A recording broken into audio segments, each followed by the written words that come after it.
Theories of capitalization and principle of capitalization, ये वाला जो टॉपिक है, पिछली वीडियो में हमने कैपिटलाइजेशन के मीनिंग के बारे में पढ़ा था। अब हम इस कैपिटलाइजेशन की थ्योरीज के बारे में, इनके प्रिंसिपल्स के बारे में पढ़ेंगे। यहाँ पर इसका मीनिंग क्या है कि हम कैपिटलाइजेशन को डिटरमाइन कैसे करेंगे, कैपिटलाइजेशन की अमाउंट को डिटरमाइन किन किन थ्योरीज की हेल्प से किया जाएगा, इस सब की स्टडी करेंगे। तो जो कैपिटलाइजेशन की अमाउंट है उसको स्टडी करने की रिक्वायरमेंट, उसको डिटरमाइन करने की रिक्वायरमेंट, चाहे आपकी नई स्टार्ट की हुई कंपनी हो या फिर कोई एग्जिस्टिंग कंपनी हो, दोनों के लिए होती है और दोनों को इनकी स्टडी करनी पड़ती है। तो अगर हम नई स्टार्ट की गई कंपनी की बात करें तो उनके लिए सबसे ज़्यादा इम्पोर्टेंट है कैपिटलाइजेशन के बारे में स्टडी करना, कैपिटलाइजेशन की अमाउंट को अच्छे से डिटरमाइन करना, क्योंकि उन्हें अपनी करंट की नीड्स को, जो प्रेजेंट उनकी नीड है उसके रिगार्डिंग भी, और जो फ्यूचर की उनकी रिक्वायरमेंट होगी उनके रिगार्डिंग भी अपनी कैपिटलाइजेशन की जो स्टडी है वो करनी पड़ती है। तो उनके लिए यहाँ पर मेनली क्या डेंजर रहता है कि क्या कहीं वो एक्सेसिव, मतलब कि एक्सेसिव या फिर इनएडिकेट कैपिटल स्टडी ना कर ले।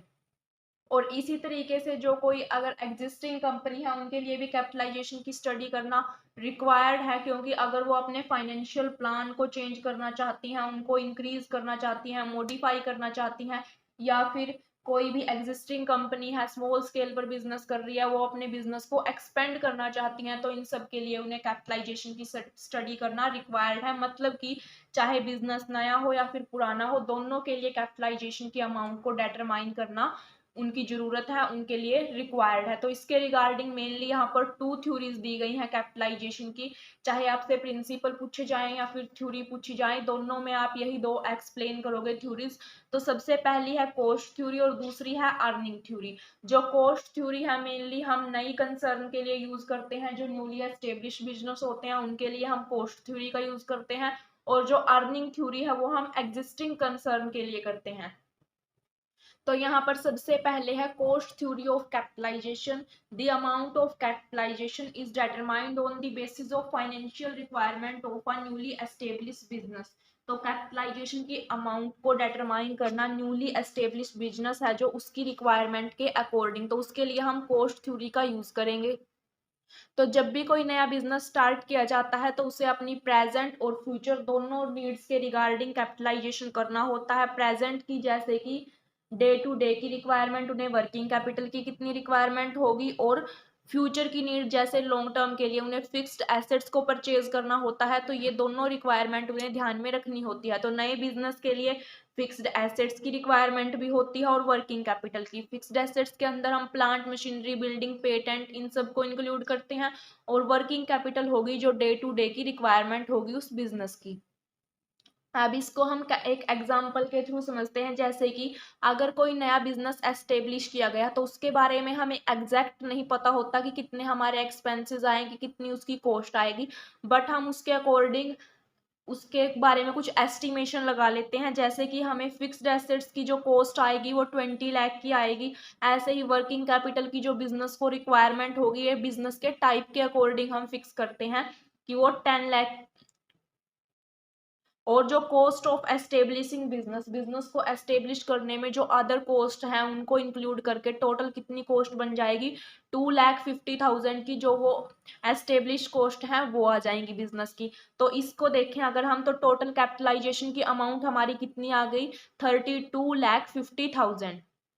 अब ये जो अमाउंट आई है टोटल अमाउंट कैपिटलाइजेशन की, ये जो अमाउंट कहाँ से रेज की जाएगी, से कंपनी अपने शेयर्स को, डिबेंचर्स को इशू करके इस अमाउंट को रेज कर सकती है। तो यहाँ से वो अपनी कैपिटलाइजेशन की जो रिक्वायरमेंट है वो फुलफिल कर सकती है। अब यहाँ पर नेक्स्ट आते हैं benefit of cost theory. Cost theory का बेनिफिट क्या है। कॉस्ट थ्योरी हमने पहले ही पढ़ा था कि कॉस्ट थ्योरी न्यूली एस्टेब्लिश्ड जो भी बिजनेस होंगे, न्यूली एस्टेब्लिश्ड कंसर्न होंगी, उनके लिए ज़्यादा हेल्पफुल है, क्योंकि इससे प्रमोटर्स को पता लग जाता है कि उन्हें इस बिजनेस को एस्टेब्लिश करने में टोटल कॉस्ट कितनी आएगी और टोटल उन्हें कितनी रिक्वायरमेंट है कैपिटल को रेज करने की। तो इसलिए ये बेनिफिशियल है न्यूली एस्टेब्लिश बिजनेसेस के लिए। अब इसकी कुछ लिमिटेशंस भी हैं। वो लिमिटेशन क्या है, वो ये लिमिटेशन है कि ये अर्निंग कैपेसिटी है जो बिजनेस की उसको इग्नोर करती है। अब यहाँ पर जो बिजनेस है वो पहले से एस्टेब्लिश नहीं है, नया बिजनेस है, तो उसके बारे में हमें उसकी अर्निंग के बारे में हम एस्टिमेशन नहीं लगा सकते कि कितनी अर्निंग होगी। अगर वो पहले से एस्टेब्लिश्ड बिजनेस है कोई भी, तो उसकी कुछ ना कुछ अर्निंग होगी, तो उसके रिगार्डिंग तो हम अर्निंग कैपेसिटी पता कर सकते हैं। बट यहाँ पर नए बिजनेस की अर्निंग कैपेसिटी को पता करना ईजी नहीं होता, तो इसलिए यहाँ पर इग्नोर किया जाता है अर्निंग कैपेसिटी को बिजनेस की। और इसी वजह से, क्योंकि वहाँ पर अर्निंग का पता नहीं होता, इसी वजह से हम नए बिजनेस के लिए कॉस्ट थ्योरी का यूज करते हैं। The amount of capitalization is based on the initial investment. यहाँ पर जो भी अमाउंट डिटरमाइन की जाएगी कैपिटलाइजेशन की, वो इनिशियल इन्वेस्टमेंट के ऊपर बेस्ड होगी, जो अर्निंग कैपेसिटी के अकॉर्डिंग चेंज नहीं होगी बिजनेस की। और ये वाली जो थ्योरी है वो एग्जिस्टिंग कंसर्न के लिए बिल्कुल भी हेल्पफुल नहीं है, क्योंकि एग्जिस्टिंग कंसर्न में हमें उनकी अर्निंग कैपेसिटी का पता होता है। जो भी पहले से एस्टेब्लिश बिजनेस है हमें उसकी अर्निंग का पता होता है, एस्टिमेशन लगा सकते हैं हम, तो इसलिए ये एग्जिस्टिंग कंसर्न के लिए एप्लीकेबल नहीं है, न्यूली एस्टेब्लिश बिजनेस के लिए ही एप्लीकेबल है ये। तो ये थी इसकी लिमिटेशन। नेक्स्ट अब सेकंड आती है earning theory of capitalization. Earning theory capitalization की किस चीज के ऊपर डिपेंड करती है? Earning capacity of business, business enterprise की अर्निंग कैपेसिटी के ऊपर ये डिपेंड करती है। इसी वजह से इसको अर्निंग थ्योरी ऑफ कैपिटलाइजेशन बोला गया है। और जो ये थ्योरी है इसका यूज हम कब करेंगे? एग्जिस्टिंग कंसर्न के लिए मोस्टली अर्निंग थ्योरी का यूज किया जाता है। जो भी कैपिटलाइजेशन है किसी भी एंटरप्राइज का, उसको डिटरमाइन करने के लिए दो फैक्टर्स होते हैं, दो फैक्टर्स के ऊपर वो कैपिटलाइजेशन डिपेंड करता है। सबसे पहला फैक्टर है estimate of future earning and second है नॉर्मल अर्निंग रेट। इसे हम सेकंड को हम कैपिटलाइजेशन रेट भी बोलते हैं। अब यहाँ पर हमने दो फैक्टर्स की स्टडी करनी है, एस्टिमेट ऑफ फ्यूचर अर्निंग। किसी भी एस्टेब्लिश्ड कंसर्न में जो पहले से एस्टेब्लिश बिजनेस है उसके रिगार्डिंग हम फ्यूचर अर्निंग को कैसे एस्टिमेट करेंगे। जो एस्टेब्लिश्ड बिजनेस है उसकी फ्यूचर अर्निंग कैलकुलेट की जाएगी, जो भी उसने पास्ट में अर्निंग की है उसके बेसिस पर। क्योंकि जो उस बिजनेस ने पास्ट में अर्निंग की है, पास्ट में उसे प्रॉफिट हुआ है, उसके बेसिस पर हम एस्टिमेशन लगा सकते हैं कि वो फ्यूचर में कितना प्रॉफिट अर्न करेगा, कितनी उसकी अर्निंग होगी। तो इसीलिए जो ये फ्यूचर अर्निंग है इसका एस्टिमेशन हम पास्ट की अर्निंग के बेसिस पर करते हैं। तो अब हम इसकी कैलकुलेशन कैसे करेंगे फ्यूचर अर्निंग की? एक पॉइंट यहाँ से क्लियर हो गया कि हम पास्ट की जो अर्निंग है उसके बेसिस पर करेंगे हम इसे। और जो पास्ट की अर्निंग होगी वो कौन सी लेंगे? हम यहाँ पर सिर्फ ऑपरेटिंग और नॉर्मल प्रॉफिट्स को ही हम यूज करेंगे कैलकुलेट करने के लिए एवरेज अर्निंग को। अब हम कैसे कैलकुलेट करेंगे प्रॉफिट्स को या फिर एवरेज प्रॉफिट्स को? एवरेज प्रॉफिट आएगा यहाँ पर हमारा प्रॉफिट ऑफ द ईयर, जो भी हमारे प्रॉफिट होंगे पिछले ईयर के, पास्ट ईयर्स के। और कौन से प्रॉफिट होंगे? जो भी नॉर्मल प्रॉफिट होंगे वो इंक्लूड करेंगे हम इसके अंदर। अगर उनके अंदर कोई भी अबनॉर्मल इनकम है उस ईयर के प्रॉफिट के अंदर, तो वो अबनॉर्मल इनकम लेस कर दी जाएगी। और अगर कोई अबनॉर्मल लॉस है तो उस ईयर के रिगार्डिंग वो अबनॉर्मल लॉस ऐड कर दिया जाएगा। मतलब अगर अबनॉर्मल इनकम है वो लेस होगी, अबनॉर्मल लॉस ऐड होगा।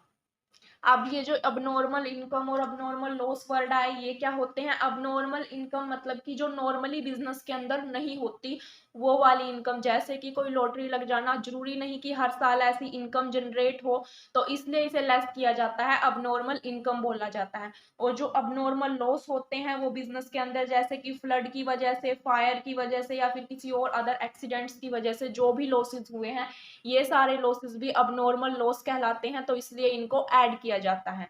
तो इसके बाद जो भी प्रॉफिट आएगा, अगर वो जितने भी ईयर्स का हमने प्रॉफिट लिया है पास्ट में, अगर वो इंक्रीजिंग ट्रेंड के होंगे, मतलब कि हर साल वो इंक्रीज हो रहे हैं, इंक्रीजिंग ट्रेंड के हैं वो बिजनेस के जो प्रॉफिट हैं, तो उनके लिए हम मोस्टली प्रेफर करेंगे वेट्स को असाइन करना। वेट्स को असाइन कर देंगे उन प्रॉफिट्स को, जो भी लेटेस्ट ईयर का प्रॉफिट होगा उसे हाईएस्ट वेट दी जाएगी, और जो भी दूर के पिछले साल का ज्यादा पुराना प्रॉफिट होगा उसे कम वेट प्रोवाइड की जाएगी। तो इस बेसिस पर हम इनके प्रॉफिट्स को, जो भी एवरेज प्रॉफिट है उसको कैलकुलेट करेंगे। अगर हमने वेट प्रोवाइड की है तो हम टोटल ऑफ प्रोडक्ट जो भी आएगा हमारा वेट को उनके प्रॉफिट से मल्टीप्लाई करके जो भी आएगा, और वेट का जो टोटल होगा उससे डिवाइड कर देंगे उसको। लेकिन अगर हमने उनको वेट असाइन नहीं करी, मतलब कि इंक्रीजिंग ट्रेंड के प्रॉफिट नहीं थे, तो जो भी हमारे प्रॉफिट हैं जितने भी ईयर के लिए हैं हमने उन सब प्रॉफिट्स का प्लस करके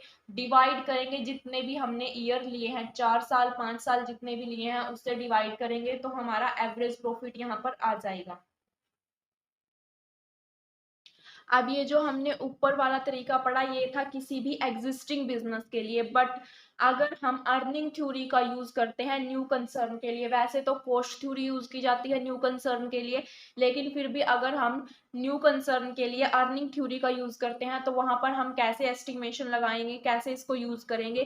किसी भी नए कंसर्न के लिए फ्यूचर अर्निंग को एस्टिमेट करना डिफिकल्ट होता है, क्योंकि बिजनेस नया है, उसकी कोई पुरानी अर्निंग नहीं है जिसको हम एज अ बेस यूज कर सके। पास्ट की अर्निंग को हम एज अ बेस यूज करते हैं एवरेज प्रॉफिट निकालने के लिए, तो नई कंसर्न की ऐसी कोई अर्निंग है नहीं, तो इसी वजह से हम उसकी फ्यूचर अर्निंग का एस्टिमेशन नहीं लगा सकते।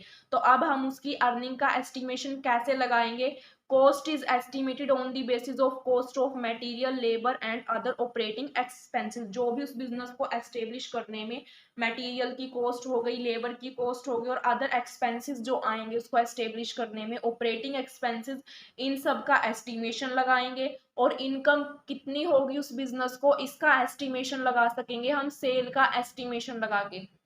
मतलब कि एग्जैक्ट वैल्यू यहाँ पर नहीं आ सकेंगी, लेकिन हम सेल का एस्टिमेशन लगा देंगे कि फ्यूचर में हमें इतनी सेल करनी है इस बिजनेस के थ्रू और उससे इतनी इनकम हो सकती है, इसका भी एस्टिमेशन लगा लेंगे। अब नेक्स्ट स्टेप क्या होगा, जो भी हमने एस्टिमेशन लगाया है हमारे बिजनेस की कॉस्ट का या फिर इनकम का, उसको कंपेयर किया जाएगा जो भी अदर फर्म्स हैं सेम इंडस्ट्री के अंदर, सेम टाइप का बिजनेस करने वाली जो भी अदर फर्म्स हैं उनकी एक्चुअल कॉस्ट और उनकी एक्चुअल इनकम कितनी है, तो उसके साथ हम कंपेयर करके यहाँ पर एस्टिमेशन लगा सकते हैं फ्यूचर अर्निंग का। तो इस तरीके से नई कंसर्न के लिए भी हम अर्निंग थ्योरी का यूज कर सकते हैं, बट ये डिफिकल्ट है इसको यूज करना। अब इसके अंदर अर्निंग थ्योरी का सेकंड स्टेप था estimation of normal earning rate और कैपिटलाइजेशन रेट। फर्स्ट में तो हमने फ्यूचर अर्निंग का एस्टिमेशन लगाया था, सेकंड स्टेप है नॉर्मल अर्निंग की रेट या फिर कैपिटलाइजेशन रेट का एस्टिमेशन कैसे लगाएंगे। तो normal earning rate means the rate of return which is essential to be given to investors to attract their investment for the enterprise। तो normal earning rate वो rate होती है जो इन्वेस्टर्स को दी जाती है, एसेंशियल है उनको प्रोवाइड करना to attract their investment for the enterprise, ताकि वो इन्वेस्ट कर सके एंटरप्राइज के अंदर। तो ये होती है नॉर्मल अर्निंग रेट जो इन्वेस्टर्स को अट्रैक्ट करने के लिए प्रोवाइड की जाती है। इस रेट का एस्टिमेशन कैसे लगाएंगे हम, जो सेम बिजनेस कर रही हैं कंपनीज उनकी जो रेट होगी उसके अकॉर्डिंग हम अपनी रेट को डिटरमाइन करेंगे। This rate different from industry to industry. तो ये रेट हम जो इंडस्ट्री टू इंडस्ट्री डिफरेंट होगी, बट हम इसका एस्टिमेशन लगा सकते हैं सेम टाइप ऑफ बिजनेस करने वाली कंपनीज के थ्रू। जैसे कि एस्टिमेटेड फ्यूचर अर्निंग इतनी है, पहले स्टेप में हमने एस्टिमेटेड फ्यूचर अर्निंग कैलकुलेट करने का तरीका देखा था। अब एग्जांपल लेते हैं कि हमारे बिजनेस की जो एस्टिमेटेड फ्यूचर अर्निंग है वो 1,60,000 है। इसके बाद एस्टिमेट लगा लिया हमने नॉर्मल रेट ऑफ अर्निंग का, वो थी 8%। तो इसके थ्रू हम कैपिटलाइजेशन का पता लगा सकते हैं 1,60,000 मल्टीप्लाई 100 डिवाइडेड बाई 8। तो यहाँ पर कैपिटलाइजेशन की वैल्यू आ गई 20 लाख। तो इसको हमने किस फॉर्मूले के थ्रू किया है, यहाँ पर एस्टिमेटेड फ्यूचर अर्निंग को डिवाइड करके रेट से, नॉर्मल रेट थी उससे डिवाइड किया है एस्टिमेटेड फ्यूचर अर्निंग को, तो कैपिटलाइजेशन की वैल्यू यहाँ पर आ गई।